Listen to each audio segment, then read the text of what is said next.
प्यारे दोस्तों, मित्रों का एक समूह था जिनमें से एक मित्र अशोक जी को पत्नी के स्वर्गवास हो जाने के बाद तन्हाइयों ने उन्हें तोड़ दिया था। अपने दोस्तों के साथ सुबह शाम पार्क में टहलना और उनके बीच अपनी उदासी को बांटना और पास के मंदिर में दर्शन करने को ही अपनी दिनचर्या बना लिया था। हालांकि घर में उन्हें किसी प्रकार की कोई परेशानी नहीं थी, सभी उनका बहुत अच्छे से ख्याल रखते थे, लेकिन सभी दोस्त चुपचाप बैठे थे क्योंकि उनमें से एक दोस्त को वृद्धाश्रम भेजने की बात चल रही थी। इसी बात को लेकर सभी दोस्त दुखी थे। इस पर अशोक जी अपने साथियों से कहते हैं कि आप सब हमेशा मुझसे पूछते थे कि मैं भगवान से तीसरी रोटी क्यों मांगता हूँ, तो आज मैं आप लोगों को बतला देता हूँ। तो एक दोस्त किशन ने बड़ी उत्सुकता से पूछा, क्या बहू तुम्हें सिर्फ 3 रोटी ही देती है?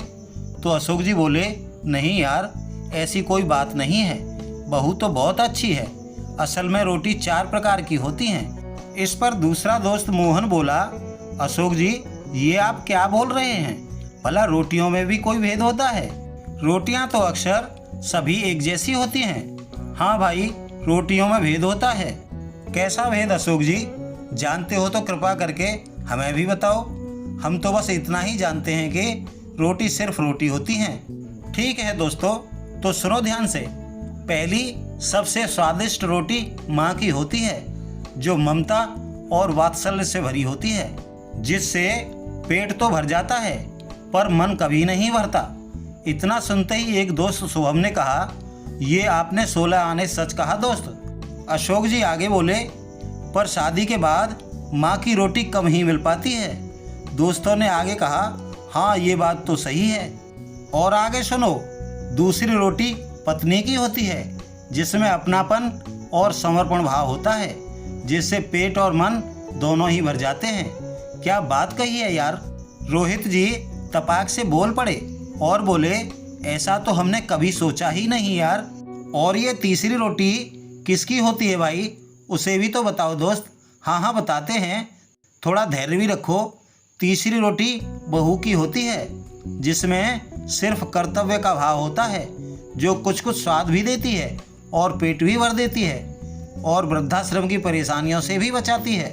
इतना सुनते ही थोड़ी देर के लिए वहाँ चुप्पी छा गई और कुछ देर बाद मौन तोड़ते हुए एक दोस्त अजीत, जिनकी वृद्धाश्रम जाने की बात हो रही थी, और बोले, ये चौथी रोटी कौन सी होती है दोस्त?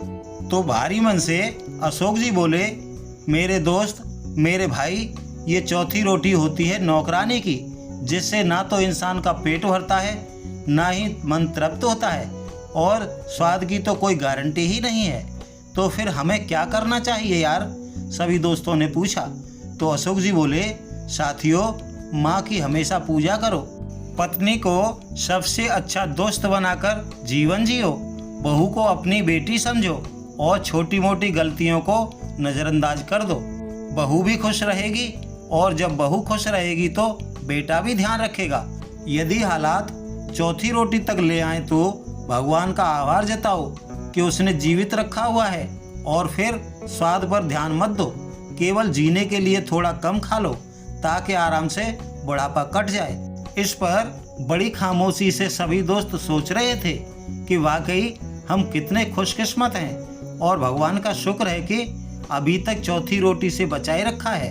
अगले दिन अजीत ने अशोक जी की सारी बातों पर अमल करते हुए अपने आप को वैसा ही बना लिया जैसा अशोक जी ने कहा था, और उनका वृद्धाश्रम जाना कैंसिल हो गया और परिवार में सभी लोग खुश रहने लगे।